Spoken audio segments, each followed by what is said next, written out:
Nah, mari kita lihat firman Tuhan dalam Matius pasal 21 ayat 18 sampai ayat 20.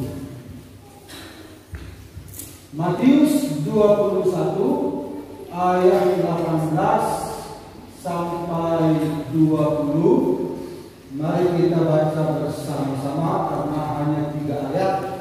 Kita baca saja bersama-sama. 1, 2, 3. Pada pagi-pagi hari dalam perjalanannya kembali ke kota, Yesus merasa lapar. Dekat jalan, ia melihat pohon ara lalu pergi ke situ. Tetapi ia tidak mendapat apa-apa pada pohon itu selain daun-daun saja. Katanya kepada pohon itu, engkau tidak akan berbuah lagi selama-lamanya. Dan seketika itu juga keringlah pohon ara itu. Melihat kejadian itu, tercenanglah murid-muridnya, lalu berkata, bagaimana mungkin pohon ara itu sekonyong-konyong menjadi kering? Haleluya, Tuhan. Nah, ini adalah firman Tuhan yang sering kali kita dengarkan tentang pohon ara. Ya, ada banyak ilustrasi yang Tuhan pakai ketika Dia menyampaikan firman-Nya, baik di dalam Perjanjian Lama, Perjanjian Baru, tentang pohon.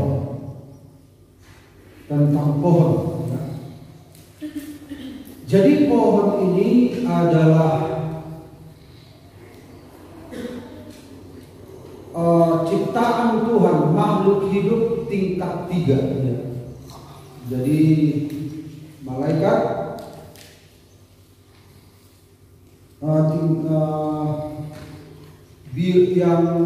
yang di bumi ini maksud saya, ya, nggak ikut malaikat, manusia, hewan, tumbuhan. Jadi kalau Tuhan berikan perumpamaan, Tuhan tuliskan tentang pohon, ini adalah sebuah gambaran, ya, gambaran manusia sebenarnya, ya.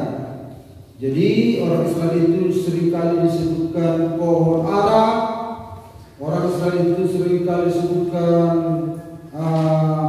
pohon anggur. Yesus adalah pokoknya. Seringkali juga disebut pohon terbantin, pohon aras. Nah, jadi pohon ini tidak jauh beda dengan manusia, tapi Tuhan pakai seringkali ilustrasi tentang pohon. Saya pernah melihat di televisi ketika mau menebang pohon disebut dulu pohon. Maaf ya, sorry ya, saya potong dulu ya, lalu disisu.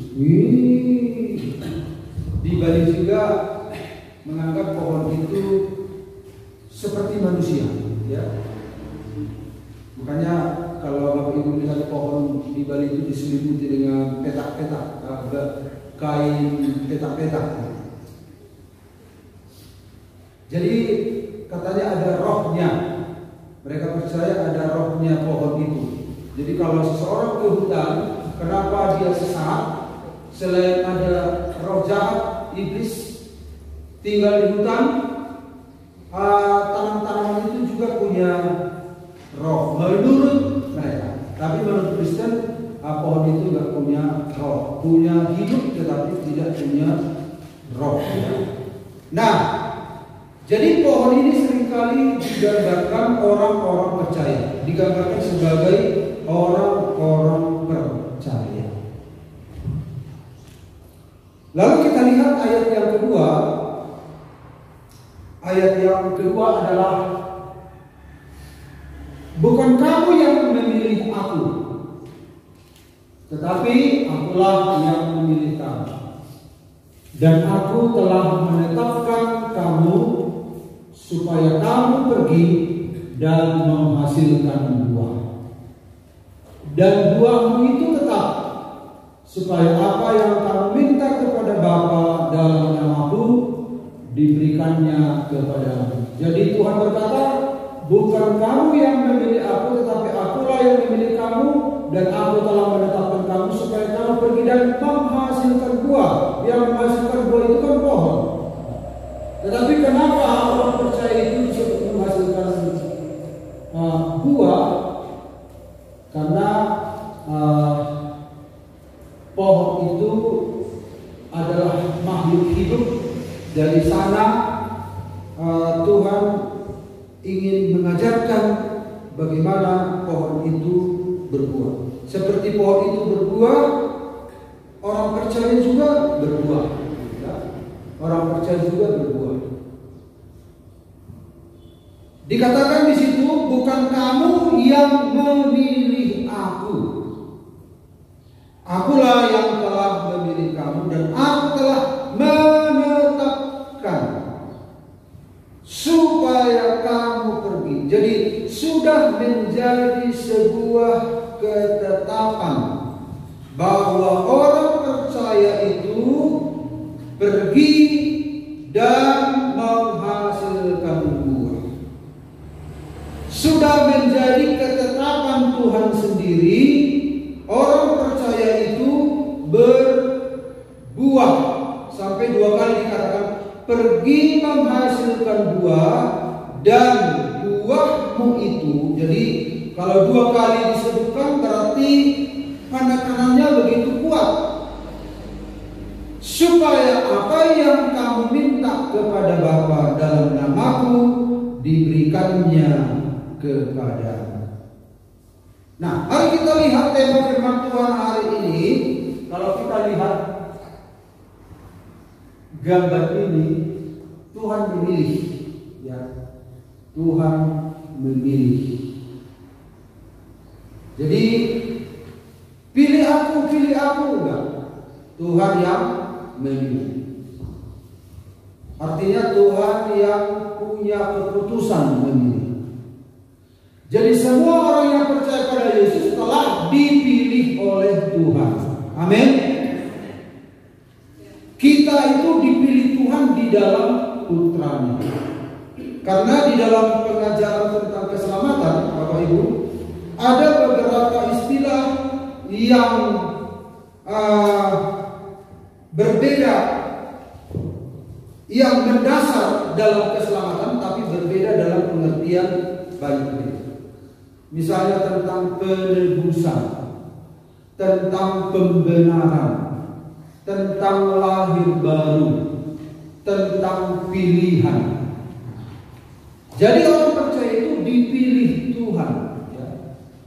Dipilih Tuhan di mana? Di dalam anaknya.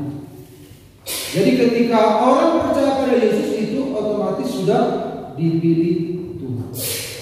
Nah, orang percaya pada Yesus itu bukan karena saudara-saudara kehendaknya sendiri, tetapi anugerah Tuhan. Karena ada orang berkata, wah, kalau dia dipilih Tuhan, aku tidak. Untuk apa aku setia ke gereja? Untuk apa aku bertobat? Untuk apa aku melayani Tuhan? Kalau toh pada akhirnya saya sadar saya tidak dipilih, sementara orang itu hidup dalam dosa, gak pernah ke gereja, tahu-tahu dia dipilih, berarti sia-sialah yang kulakukan. Jadi dari mana kita tahu bahwa kita dipilih? Karena ketika kita percaya kepada Yesus Kristus, Tuhan dan Juru Selamat kita sudah dipilih. Itu tandanya, ya. Karena kepercayaan kepada Yesus itu bukan sembarangan, Bapak Ibu, bukan karena pilihan saudara sendiri. Ada anugerah Tuhan. Makanya ada nyanyian Kristen yang harus diperbaharui sebenarnya. Ido, Ido, pilih rajaki. Ido, pilih rajaki. Berarti banyak raja. Raja. Ada Mahabharata, ada Nabi Muhammad, ada apalagi Sai Baba, ada lagi Sisingamaraja. Berarti banyak ini. Ini ada Yesus. Berarti pilih mana ya? Pilih mana? Pilih Yesus. Oh, aku pilih ini, pilih Yesus. Enggak. Kekristenan tidak memilih siapa yang akan dipilih menjadi juru selamatnya. Tetapi kekristenan mengajarkan Yesus yang memilih kita. Amin. Yesus memilih kita berdasarkan iman. Berdasarkan iman. Jadi gak suka-suka orang. Jadi kalau Bapak Ibu percaya pada Yesus hari ini, bersyukur. Karena tidak semua orang bisa percaya. Kalau Bapak Ibu lihat di televisi perdebatan, ya, perdebatan Kristen, secanggih, sehebat apapun, sepintar apapun orang Kristen menjawab pertanyaan-pertanyaan, kalau memang saudara-saudara Roh Kudus tidak dibiarkan bekerja dalam hidup orang itu, dia nggak percaya sama Yesus, nggak percaya, malah makin menguat perlawanannya. Jadi kalau kita bisa percaya pada Yesus, itu anugerah, bukan semata-mata karena peran saudara dan saya. Iman itu timbul dari pendengaran oleh firman Kristus. Nah, ketika kita tahu, oh, aku bisa percaya pada Yesus. Kenapa orang itu susah? Nah, ini anugerah Tuhan. Nah, ketika kita menyadari bahwa Dialah Tuhan kita, sepertinya yang kita sekali Yesus, tetap Yesus begitu. Dialah Tuhan kita dan juru selamat kita. Dengan demikian kita itu penanda bahwa kita adalah orang yang dipilih oleh Tuhan. Jadi kita dipilih Tuhan di dalam putranya. Karena hanya Yesus yang dipilih Allah satu-satunya menjadi juru selamat. Jadi barang siapa yang percaya pada Yesus, ia ada di dalam Dia, dan otomatis orang yang ada dalam Dia orang yang terpilih. Di luar Yesus tidak mungkin terpilih. Tidak ada. Di luar Yesus tidak ada orang yang terpilih. Tapi kita terpilih di dalam anaknya. Karena hanya Yesus yang dipilih, yang ditentukan satu-satunya oleh Bapa. Maka di dalam yang terpilih itulah kita menjadi orang yang terpilih. Amin. Itu pemahaman Kristen yang sehat, begitu ya. Lepas dari Yesus nggak ada pilihan. Tetapi hanya di dalam Yesus kita disebutkan orang yang terpilih. Nah, bukan kamu yang memilih aku, tetapi akulah yang memilih kamu. Dan aku telah menetapkan kamu supaya kamu pergi dan menghasilkan buah, dan buahmu itu tetap, supaya apa yang kamu minta kepada Bapa dalam namaku diberikannya kepadamu. Jadi tema firman Tuhan hari ini adalah dipilih untuk berbuah. Amin. 2-3 ya. Dipilih untuk berbuah. Sepertinya mic-nya ini terlalu besar apanya ya, egonya ya. Soalnya kalau saya dengar di YouTube nggak jelas kedengarannya. Mungkin sebentar lagi ya. Treble-nya harus ya.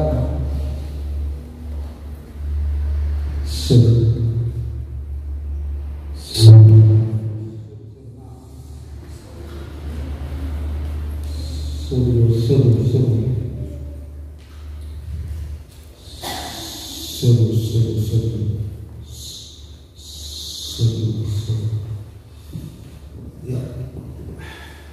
Baik, kita lanjut Bapak Ibu.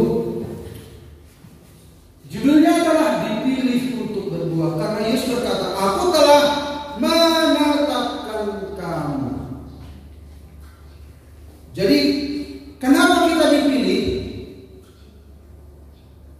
Tujuannya adalah untuk berbuah. Berbuah itu sudah menjadi sebuah ketetapan, ya.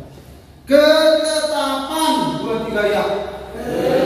Nah, kalau namanya ketetapan berarti apa namanya itu?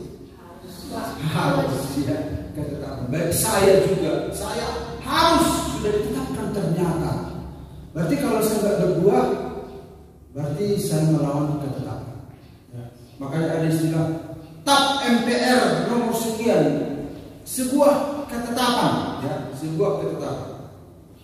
Jadi ada, kalau kita baca dalam Mazmur, ada firman Tuhan, ada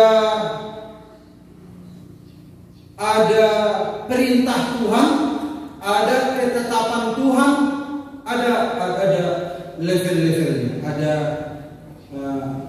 firman Tuhan, kemudian perintah Tuhan, ketetapan Tuhan. Nah, ini beda apanya? Tingkat kepentingannya, ya, beda. Nah, kalau ketetapan berarti nggak berubah-ubah, ya, nggak diubah. Itu menjadi sebuah ketetapan seterusnya, ya. Jadi Bapak Ibu, ternyata kita dipilih untuk berbuah. Kita nggak mungkin dipilih, kita tidak mungkin dipilih tetapi bukan untuk berbuah. Ada maksud Tuhan memilih kita, yaitu berbuah. Seperti pohon tadi, berbuah. Nah, ada beberapa hal yang kita lihat. Pentingnya menghasilkan buah. Jadi kalau Bapak Ibu masih ingat firman Tuhan ini kembali mengingatkan Bapak Ibu, ini sudah pernah saya sampaikan beberapa tahun yang lalu, ya. Jadi pentingnya menghasilkan buah. Jadi buah itu penting. Makanya sudah menjadi sebuah ketetapan. Kenapa menghasilkan buah itu penting?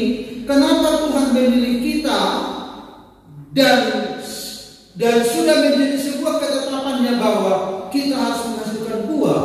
Nah, yang pertama kita lihat, karena menghasilkan buah adalah cara kita memuliakan Tuhan. Memuliakanlah Tuhan dengan apa? Ya, dengan buah. Apa buah-buah itu? Muliakanlah Tuhan dengan mulutmu, muliakanlah Tuhan dengan perbuatanmu, muliakanlah Tuhan dengan ini dan segala macam. Jadi tidak ada orang memuliakan Tuhan tanpa buah itu.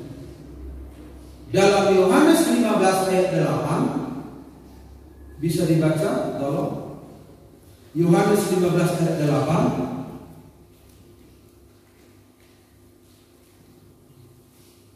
Nikolas silakan. Jadi Nikolas walaupun dia di kampus di Merbuti, dia rindu ibadah bersama-sama dengan kita, ya. Dia meninggalkan kampus di setiap minggu. Silakan dibaca. Dalam hal inilah Bapakku dipermuliakan, yaitu jika kamu berbuah banyak, dan dengan demikian kamu adalah murid-muridku. Iya, jadi ternyata menghasilkan buah adalah cara kita memuliakan Tuhan. Jadi bagaimana cara memuliakan Tuhan? Yohanes 15 ayat 8, dengan cara menghasilkan buah. Mungkin Bapak Ibu masih bingung, apa itu? Nah, nanti kita lihat kelanjutan, ikutilah dulu, ya. Nah, mengapa kita penting menghasilkan buah? Yang berikut adalah karena menghasilkan buah adalah peneguhan, 1 seseorang sebagai murid Kristus. konfirmasi. Jadi buah itu mengkonfirmasi bahwa kita itu murid Kristus. Kalau kita pernah dengarkan pelajaran, ini adalah pohon, ini adalah biji, ini adalah iman, ini adalah perbuatan. Biji itu, iman itu nggak kelihatan. Jadi status kita ada di sini, tidak kelihatan. Ya, status kita hanya Tuhan dan kita yang tahu. Tidak kelihatan iman kita. Apa konfirmasinya ini? Yaitu ini, ya, buah. Jadi menghasilkan buah adalah peneguhan. Peneguhan artinya mengkonfirmasi bahwa seseorang sebagai murid Kristus. Jadi buah itu mengkonfirmasi, membuktikan, ada pembuktian. Itu makanya kita dipilih. Lalu yang berikut, mengapa kita perlu menghasilkan buah? Menghasilkan buah membuat kita berkenan di hati Tuhan. Kolose 1 ayat 10, nggak usah kita baca ayatnya. Jadi inilah betapa penting sehingga Dia memilih kita. Kau telah memilihku sebelum dunia dibentuk. Sebelum dunia dibentuk, Tuhan telah memilih kita. Berarti bagaimana caranya itu? Dunia belum dibentuk. Kalau dunia belum dibentuk, berarti manusia juga belum dibentuk. Tahu-tahu Tuhan telah memilih kita. Nah, karena Tuhan itu maha tahu. Maha tahu. Ada 3 sifat Allah yang umum itu, Dia maha tahu. Omniscience, omni, maha. Kemudian Dia maha hadir, omnipresent. Dia maha kuasa, omnipotence. Jadi Dia tahu berapa ribu tahun ke depannya itu. Dunia belum dibentuk. Dia sudah tahu setelah dunia dibentuk akan dibentuk juga manusia. Setelah dibentuk manusia akan jatuh dalam dosa. Nah, kalau tidak ada solusinya, maka manusia itu akan masuk neraka. Tetapi Tuhan menyediakan juru selamat. Dia adalah satu-satunya yang dipilih sebelum dunia dijadikan juga. Ya. Anak domba yang dipilih sebelum dunia dijadikan katanya.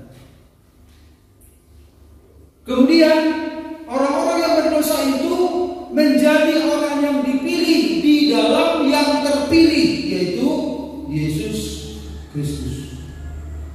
Jadi ketika Dia memilih kita, itu Dia meminta supaya kita berbuah, dan buah itulah sebagai konfirmasi bahwa kita seorang yang dipilih, bahwa kita seorang yang sebagai murid Kristus, bahwa kita itu berkenan kepada Tuhan. Amin. Itu makanya Bapak Ibu, Tuhan tidak mungkin memilih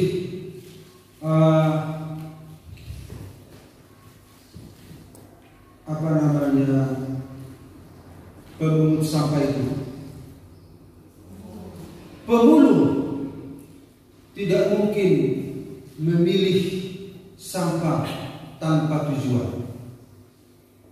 Pemulung memilah-milah mana itu sampah lalu dimasukkan di keranjangnya. Dia punya tujuan. Dia bisa dijual, kemudian dimasukkan ke pabrik, didaur ulang menjadi alat yang berguna. Tadinya dia akan dibuang, dibakar di tong sampah. Nah, jadi ketika Tuhan memilih kita bukan tanpa maksud. Maksudnya lewat ayat ini kita berbuah, karena berbuah adalah cara kita memuliakan Tuhan. Jadi cara membalas kebaikan Tuhan itu ya memuliakan Dia, berbuah. Dan buah itu adalah muncul dari hubungan kita dengan Tuhan. Itu juga konfirmasi, peneguhan, pengesahan bahwa kita itu murid Kristus, orang yang dipilih, dan juga membuat kita berkenan di hati Tuhan. Berkenan artinya adalah Tuhan setuju dengan kita. Tuhan menceklis kita begini, ya, itu berkenan. Itu yang pertama tentang menghasilkan buah ini. Lalu kita lihat yang berikut. Tidak sekedar berbuah, Bapak Ibu lihat ini. Okelah, apa dalam diri Kristus. Tapi ini kan sekedar, padahal potensi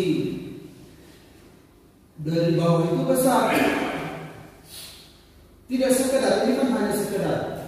Banyak anak Tuhan hanya sekedar saja, ya. Sekedar melayani, sekedar ke gereja, sekedar memberi ala kadar, berdoa sekedar, membaca Alkitab sekedar, semua sekedar. Ini sekedar.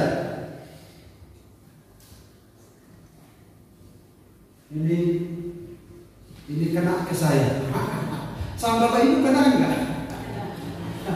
Mungkin Bapak Ibu enggak kena ya. Saya. Iya ya, sekedar melayani sekedar. Padahal ada banyak peluang-peluang, potensi-potensi yang Tuhan berikan. Saya mengubur talenta. Saya membatasi, seharusnya bisa, tapi saya batasi. Ayo ke gereja, gitu. Datang orang lain, unang parajinku, unang parajinku. Dan ada ibu-ibu berdoa, unang martang yang terus. Dia membatasi buah itu. Berarti sekedar. Jadi kita ini sekedar. Padahal Yesus tidak sekedar menyelamatkan kita, Dia menyerahkan nyawanya. Jadi kalau kita bergereja sekedar nggak terlihat nanti pertumbuhan. Mengiring Tuhan sekedar nggak terlihat pertumbuhan. Mengikut Tuhan sekedar nggak terlihat semangatnya, nggak ada kuasanya karena sekedar. Nah ini sekedar ini harus kita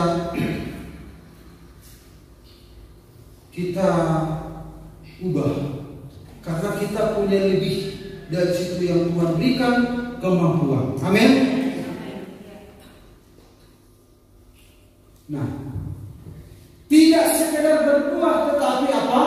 Berbuah banyak. Dalam hal inilah Bapakku dipermuliakan, yaitu jika kamu berbuah banyak. Tidak hanya berbuah banyak, dan dengan demikian kamu adalah murid-muridku. Jadi buahnya banyak. Karena ditanam di tanah yang gembur. Karena ditanam di gereja yang sehat. Sehat nggak gereja kita? Saya pikir sehat ya. Pak Sehat saja bilang sehat ya. Sehatnya di bagian mana? Ya firman Tuhan disampaikan tanpa teding alih-alih, ya, tanpa motif yang lain. Kalau saya punya motif menyenangkan bagi ibu, saya sudah rem ini. Nanti tersinggung bagaimana, nanti bagaimana, enggak. Jadi kebenaran itu akan disampaikan tanpa motif untuk pengkhotbah. Kenyataannya kan Tuhan pelihara juga ya.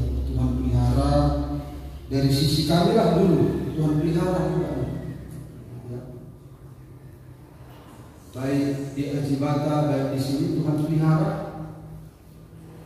Bagaimanapun tingkat Bapak Ibu menghasilkan buah, ya tetapnya Tuhan pelihara. Gereja Tuhan tetapnya jalan. Jadi tidak ada saudara-saudara kepentingan lain selain beritakanlah firman itu. Jadi ada motto kami waktu kuliah itu, beritakanlah firman baik atau tidak baik waktunya, karena akan ada waktunya orang tidak akan mendengarkan firman, tidak menerima firman. Beritakan, diterima tidak diterima tidak masalah, tapi bahagialah orang yang menerima. Bapak Ibu lihat sekarang dunia, kedengaran sini sana, banyak kabar menggemparkan. Sekarang sudah merambat perang, Bapak Ibu. Perang merambat. Padahal hanya masalah Israel dan Gaza, merambat ke Yaman. Bayangkan dari Yaman menembakkan roket jauh sekali melewati Arab ke Israel. Dari selatan, dari utara Hizbullah, ada Iran. Tapi sekarang antar mereka sudah berperang. Antar Irak dengan Pakistan yang bertetangga semua itu gak disangka. Sekarang Cina juga sudah terlibat. Ini sudah merambat. Gak tahu nanti kalau siapa presiden yang menang. Sekarang kan masih dengan tegas berjuang membela Palestina. Nanti kalau sudah menang belum tentu, karena ini hanya karena politik ya, dicari dulu cara-cara bagaimana supaya menang begitu. Ya jadi saudara-saudara, nanti Israel ini adalah jam dunia. Kalau Israel ini menjadi penanda ada terjadi sesuatu dengan Israel, itu berkaitan dengan Tuhan, dengan rencana Tuhan. Karena itu Bapak Ibu, semua firman harus diberitakan kepada kita. Amin. Nah, lalu yang ketiga, apa buah itu? Apa yang dianggap Tuhan sebagai buah? Nah, lalu poin pertama kita kan kita masih bingung, apa itu? Apa itu? Nah, mari kita lihat di dalam Matius 3 ayat 8, Lukas 13 ayat 5 sampai 9. Coba dibaca dulu. Lukas 13 ayat 5 sampai 9. Ini saja Lukas 13 ayat 5 sampai 9. Silakan pemuda-pemuda.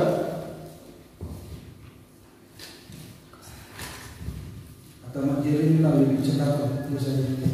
Lukas 13 ayat 5 sampai 9. Lukas 13 ayat 5 sampai ayat 9. Demikian firman Tuhan. Tidak, kataku kepadamu, tetapi jikalau kamu tidak bertobat, kamu semua akan binasa atas cara demikian. Lalu Yesus mengatakan perumpamaan ini. Seorang mempunyai pohon ara yang tumbuh di kebun anggurnya, dan ia datang untuk mencari buah pada pohon itu, tetapi ia tidak menemukannya. Lalu ia berkata kepada pengurus kebun anggur itu, sudah 3 tahun aku datang mencari buah pada pohon ara ini, dan aku tidak menemukannya. Tebanglah pohon ini. Untuk apa ia hidup di tanah ini dengan percuma? Jawab orang itu, Tuan, biarkanlah dia tumbuh tahun ini lagi. Aku akan mencangkul tanah sekelilingnya dan memberi pupuk kepadanya. Mungkin tahun depan ia berbuah. Jika tidak, tebanglah dia. Iya, terima kasih. Kita lihat ayat yang pertama dibaca tadi. Tidak kataku kepadamu, jika kamu tidak bertobat. Nah, jadi kemudian Tuhan jelaskan lewat perumpamaan, yaitu pohon yang Yesus mencari buah dari pohon itu. Jadi kaitan dari ayat 5 dan penjelasan di belakangnya adalah tentang pertobatan. Jadi buah itu adalah pertobatan. Jika kamu tidak bertobat, lalu dijelaskan dengan ilustrasi tentang buah itu. Jika kamu tidak berbuah, buah yang pertama di sini kita lihat pertobatan. Bertobat artinya berbalik. Jadi kalau anak Tuhan sudah dipilih Tuhan, tapi tidak ada konfirmasi bahwa dia sudah berbalik dari dosa-dosanya, untuk apa katanya di sini tadi kan? Dia akan ditebang. Jadi buah itu adalah pertobatan.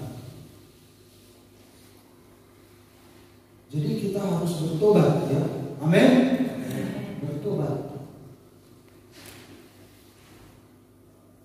Bertobat ini adalah metanoia, yaitu pembaharuan di dalam pikiran kita.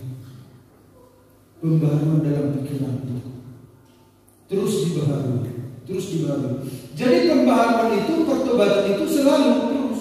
Kadang-kala ketika kita mengarah ke sana, lalu dunia ingin mengarahkan kita ke sana, terus berbalik lagi.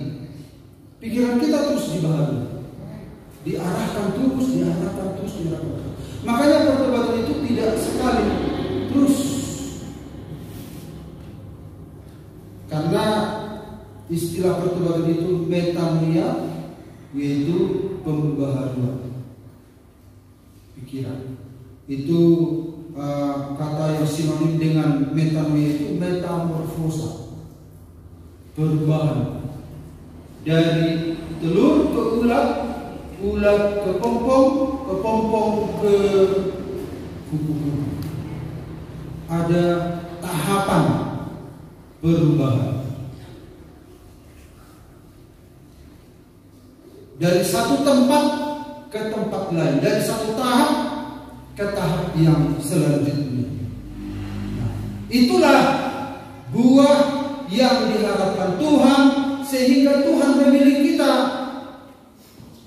Jadi ketika Tuhan memilih kita, kita belum, saudara-saudara, melakukan apa-apa di situ, belum.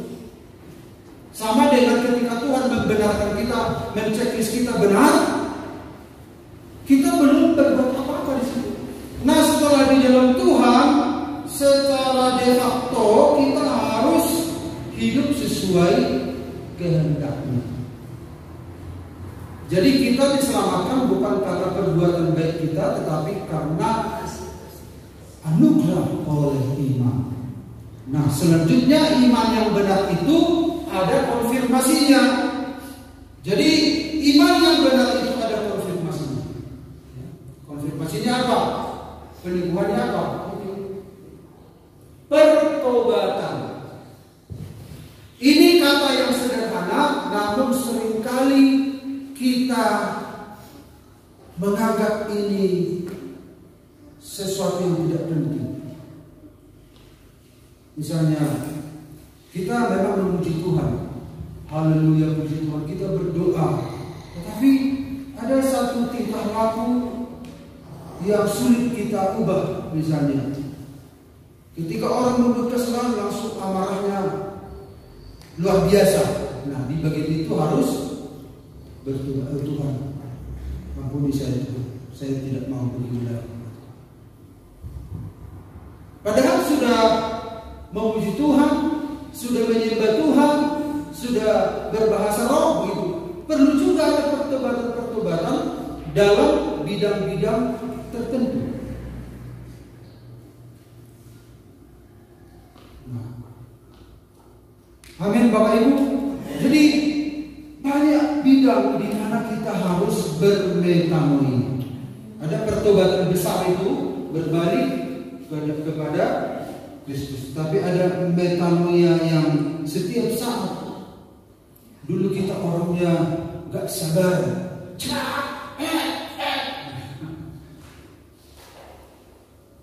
tapi Tuhan, disinilah kelemahanku Tuhan. Aku ini gak sabar. Kemudian banyak hal ya. Baru sedikit masalah sedikit, terus paniknya luar biasa. Harus juga Tuhan diberi ini.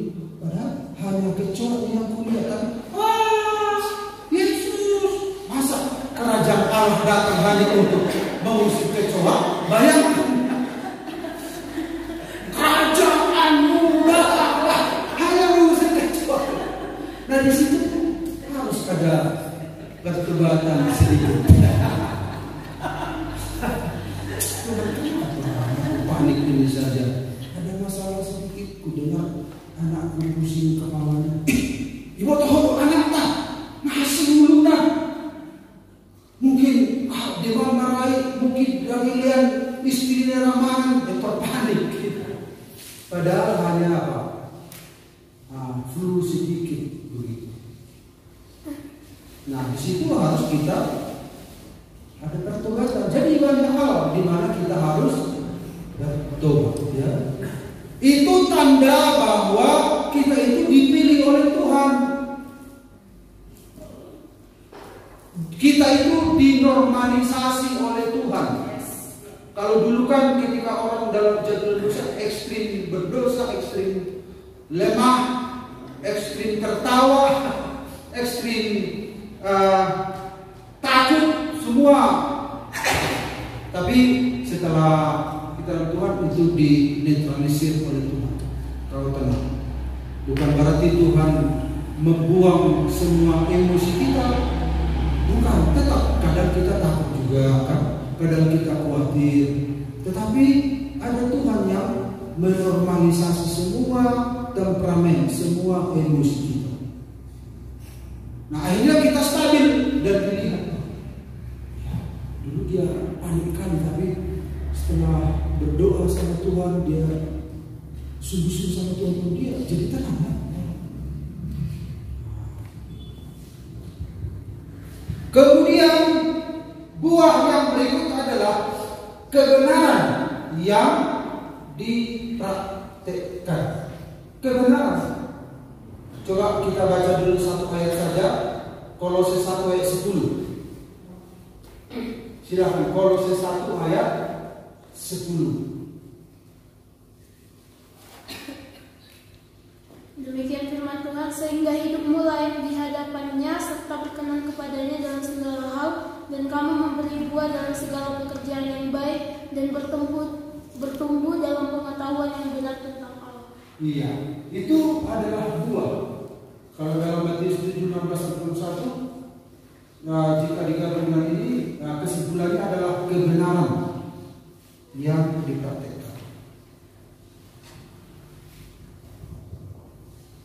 Makanya di PPA kita itu harus ada orang-orang yang menegakkan kebenaran. Misalnya kemarin ada bendahara kita ya, bendahara PPA yang baru saudara-saudara ya. Kalau sistem yang lama dengan vendor itu begini. Tidak usah saya ceritakan, tapi garis besarnya saja. Kalau belanja begini ya, dibelanjakan, dipesan 10 kilo, tetapi yang dibelanjakan 15 kilo dan 5 kilonya untuk staff. Datanglah Juli, hah, begini selama ini. Saya shock melihat ini. Saya nggak mau katanya.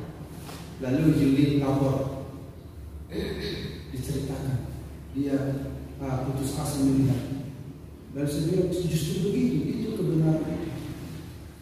Kalau memang 10 kilo dipesan, 10 kilo dikwitansi dan 10 kilo ditimbangkan kenyataannya. Gitu. Kalau kentang yang dipesan, kentang juga yang kelihatan. Kalau sayur yang dipesan 10 kilo, sayur juga yang kelihatan 10 kilo. Bukan terong 10 kilo, bukan bukan cabai 10 kilo. Kalau 10 kilo kangkung, yang terlihat bukan 10 kilo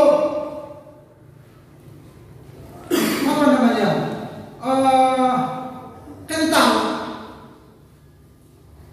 Nah itu, jadi harus ada orang-orang yang menegakkan kebenaran. Kalau enggak bahaya semua hal yang sepele. Jadi ini harus sinkron dengan ini. Ini kan kalau Bapak Ibu masih mengingat, ini adalah aletheia, kebenaran. Yesus adalah kebenaran, hanya satu kebenaran. Lalu ditunjukkan, itu yang disebut dengan dikaiosune. Artinya aksinya kebenaran itu ya kebenaran. Nah, harus ada orang-orang di gereja kita yang mempraktekkan kebenaran ini. Kalau enggak ada.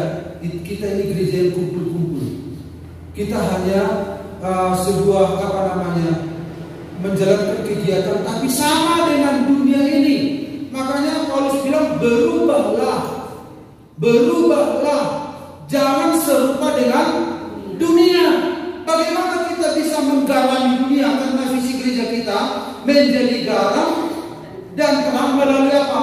Perubahan hidup yang semakin serupa dengan Kristus. Jadi kalau samanya dengan dunia, ya sudah, bagaimana nanti? Hancur-hancuran. Nah, Tuhan mau jemaat-jemaat GPD Parapat juga mempraktekkan kebenaran. Amin. Asal diboto jolma ruhu ni patut dion. Ada patokan-patokannya. Makanya nanti kita lihat ayat yang terakhir, kamu adalah pohon terbanting, tanaman Tuhan. Jadi Tuhan tanam kita, dan ayat selanjutnya dikatakan untuk memuliakan Tuhan.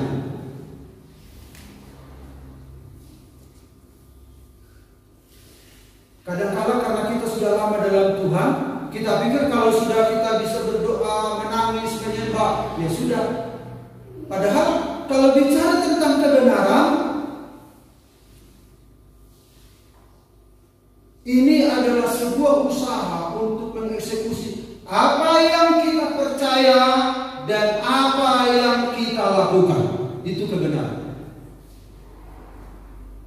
Dan memang kita masih lemah di situ. Saya juga menyadari. Tapi yang penting kita sudah tahu, kita sudah punya pengertian tentang itu. Kita tinggal minta kekuatan dari Tuhan bagaimana menggolkan ini Tuhan. Amin Bapak Ibu. Apa yang kita percaya itu yang kita lakukan.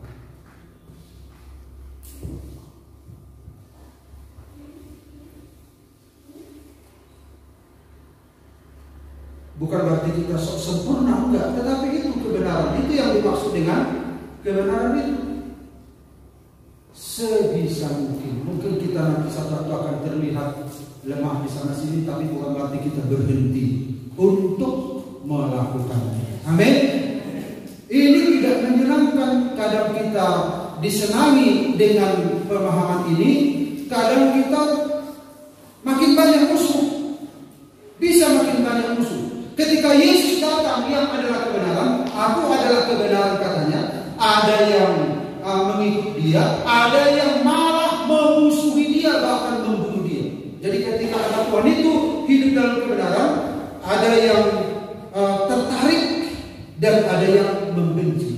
Jadi jangan heran. Oh, terlalu keraslah itu kata. Namanya pun firman Tuhan kan. Siapa yang bisa ikut kalau begitu? Nah, tapi kalau kita nggak sampaikan ini kan akhirnya nanti tersembunyi setiap kebenaran. Karena hamba Tuhan itu dituntut Tuhan nanti.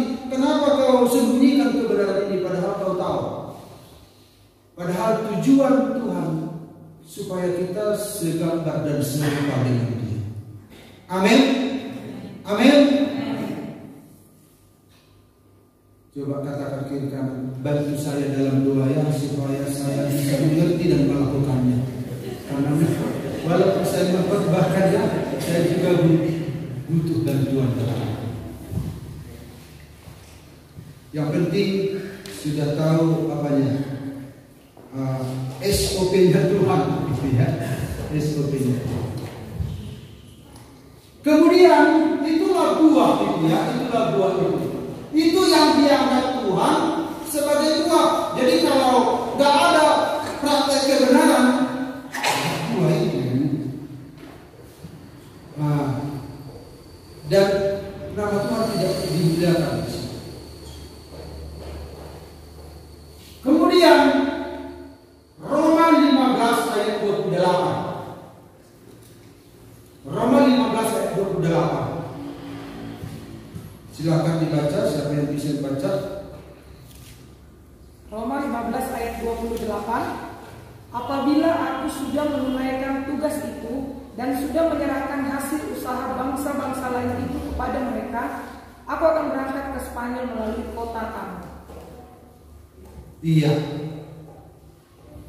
Terima kasih. Apabila aku sudah menunaikan tugas itu dan sudah menyerahkan hasil usaha bangsa-bangsa itu, dalam terjemahan yang lain, buah dari bangsa-bangsa itu. Jadi bangsa-bangsa diinjili oleh Paulus dan ada buah. Dan yang dimaksud di sini adalah pemberian bangsa-bangsa, karena bangsa-bangsa yang diinjili oleh rasul-rasul dikumpul bantuan-bantuan untuk jemaat yang ada di Yerusalem. Kalau kalian bangsa-bangsa lain mendapat berkat rohani dari Israel, alangkah baiknya kita mendukung mereka dengan berkat jasmani. Jadi bangsa-bangsa yang diinjili oleh rasul-rasul memberikan pemberian untuk gereja di Yerusalem. Gereja Yerusalem memang pusat, tetapi walaupun pusat, Rasul Paulus sudah memberikan sebuah pengajaran harus didukung. Kalau kita sudah mendapatkan berkat rohani dari Yerusalem, gereja Yerusalem, kita pun wajib memberikan berkat jasmani kepada gereja di Yerusalem. Artinya ada dua bangsa-bangsa, yaitu pemberian. Artinya kita harus memberi. Amin. Sehingga Bapa di surga dimuliakan. Kalau kita lihat ayat 27, kita telah baca dari 28, lebih lengkapnya di sini. Keputusan itu memang telah mereka ambil, tetapi itu adalah kewajiban mereka. Ya. Sebab jika bangsa-bangsa lain telah beroleh bagian dalam harta rohani orang Yahudi, maka wajiblah juga bangsa-bangsa lain itu melayani orang Yahudi dengan harta duniawi mereka. Pemberian itu harta duniawi. Ini pekerjaan Tuhan terdiri dari duniawi dan rohani. Yang duniawi apa? Gereja fisik, drum, keyboard, semua. Nah, harta rohani itu apa? Pemberitaan firman Allah, hadirat Allah. Nah, kalau kita sudah dapat harta rohani, wajiblah kita sebagai orang yang dipilih oleh Tuhan menunjukkan buah untuk mendukung hal-hal yang jasmani. Amin. Pemberian itu ternyata buah. Jadi kalau dia berkata kita dipilih, saya dipilih, tapi makin pelit, makin susah memberi, berarti dia bukan tertanam dengan bagus, nggak tertanam dengan bagus. Makanya saya banyak belajar ya, bukan hanya dari hamba Tuhan, dari anak Tuhan juga ya, khususnya dari keluarga Pak Utabar dalam hal memberi ya. Walaupun saya pendeta, saya juga belajar kepada siapapun ya. Ada hal-hal yang tidak saya punya, yang saya lakukan bisa dilakukan oleh orang. Wah, luar biasa. Ya, kalau saya ingat, saya sekolah kita disponsori, dibiayai orang. Istri saya di sekolah kita dibiayai orang. Nah, lalu saya berpikir, kenapa saya dibiayai orang? Karena tidak mampu. Tapi diberkatilah orang yang membiayai. Setelah saya dalam pelayanan, anak-anak mau masuk sekolah kita, Tuhan, masa saya lagi cari sponsor? Lalu pikiran berkata, dari mana orang mau mensponsori? Ada si Stephen duluan, Stefani, Yohana. Mereka tinggalkan pekerjaannya karena sempat saya bilang, bukan sempat ya, saya sudah bilang sama mereka, sebelum kalian menghabiskan hari-hari kalian di dalam karir kalian, alangkah baiknya lewati dulu tahapan sekolah kita. Tidak mesti jadi pendeta, tetapi paling tidak kalian sudah dapat pembekalan. Begitu. Akhirnya mereka sangat tangkap itu pesan saya itu, dan mereka lakukan. Nanti setelah tamat sekolah kita terserah. Mereka tidak takut dengan apa yang mereka akan kerjakan. Mereka akan melamar pekerjaan lagi, yang penting tahun ini. Lalu saya berpikir, bagaimana ini? Uang sekolah Alkitab itu mahal. Saya harus. Masa bapak mamanya dapat cari sponsor, sekarang anaknya juga cari sponsor? Mari dong. Saya harus berdoa bergumul, walaupun gaji pendeta itu 30-an satu bulan. Oke, kami biayai sekolah. Untuk hal dunia saja kami rela habis-habisan menyetulakan. Kenapa untuk sekolah kita harus cari sponsor? Sekolah. Akhirnya tercapai. Dan harus juga bukan hanya berhenti situ, menolong orang, memberi untuk pelayanan, untuk pekerjaan Tuhan, ya. Kemudian apalagi Tuhan. Kemudian bukan memamerkan, ya. Ada seorang mahasiswa juga sini, Esther. Saya akan sekolahkan dia kuliah sampai selesai. Kami akan biayai. Dan dia sudah tinggal sekarang bersama dengan kita. Dan dari sini dia akan kuliah terus ke STP. Bukan karena apa yang kami punya. Itu dalam hal menyekolahkan. Belum lagi dalam hal lain. Saya belajar banyak, ya, jujur saja, dari Pak Utabar. Bukan untuk menyanjung beliau, tapi ada nilai-nilai penting yang tidak dimiliki banyak orang. Itu adalah buah. Rasul Paulus pun tidak segan-segan memuji seseorang kalau memang itu dari kebenaran. Dan hendaknya kita juga demikian. Amin. Saya katakan juga kepada para staf mentor, kalau kita ini ada sponsor PPA, kita harus berpikir kita yang mensponsori orang. Lalu kita berpikir, tunggu datanglah berkat, tunggu banyaklah berkat. Kapan? Tidak mungkin tunggu berkat duluan. Apa yang kita punya, justru itulah yang Tuhan topang. Akhirnya kita menghasilkan buah. Semakin kita dalam Tuhan, maka kita akan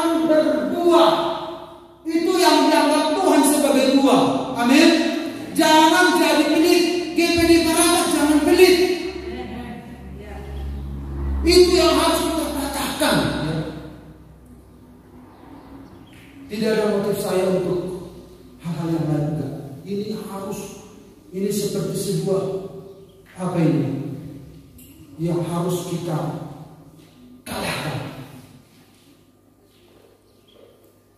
Dan waktunya sedikit lagi ya, bagian ini saja. Ada lagi doa yang dikabulkan. Nah, oh itu termasuk dua. Iya. Jadi Tuhan itu sedang apa namanya ya? Ada perjanjian, ada namanya hubungan antara anak Tuhan dan Tuhan dengan Tuhan. Oke, aku sudah ready ya menjawab doamu. Sekarang kau penuhi. Bagaimana memenuhi? Kau berdoa sungguh-sungguh. Nah, ketika terkabul, bukan hanya anak Tuhan itu dipuaskan, tapi Tuhan dimuliakan. Karena apa?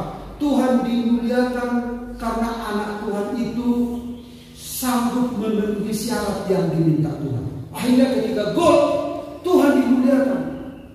Bagaimana cara Tuhan dimuliakan? Orang akan melihat, hebat Allah, hebat Allah. Mujud maka semakin doa lain. Ada kerjasama antara Tuhan dan orang percaya itu, baik dalam menyekolahkan anak, baik dalam hal kebutuhan-kebutuhan. Jadi seperti nyanyian tadi, Tuhan itu tidak berubah. Dia itu mujizat. Tuhan itu belum mujizat. Kuasanya tidak berubah dulu, sekarang, sampai selama-lamanya. Nyawanya sendiri diberikan, apalagi yang lain. Tetapi persoalannya adalah anak Tuhan itu mampu nggak mempercayai apa yang Tuhan katakan? Bisa nggak dia bayar harga untuk mencocokkan passwordnya ini? Dia bergumul begitu. Jadi doa itu bagaikan password. Orang masalah, angka-angka masalah. Saya dulu 5 orang. Gagal. 5 pintu, sia 2 orang kopak. Salah. Jadi itu kan butuh konsentrasi, kepedulian. Jadi doa itu seperti itu, mencocokkan itu. Ketika pas tak gitu, nama Tuhan dipermuliakan. Itu buah. Jadi kalau kita berdoa sungguh-sungguh, itu terjadi dalam hidup kita, itu adalah buah. Itu menyatakan bahwa kita percaya bahwa Tuhan hadir, Tuhan Maha Kuasa dalam kehidupan kita. Lalu yang berikut adalah memenangkan jiwa bagi Tuhan. Ini ayat yang terakhir, Roma 1:13. Roma 1:13 silakan.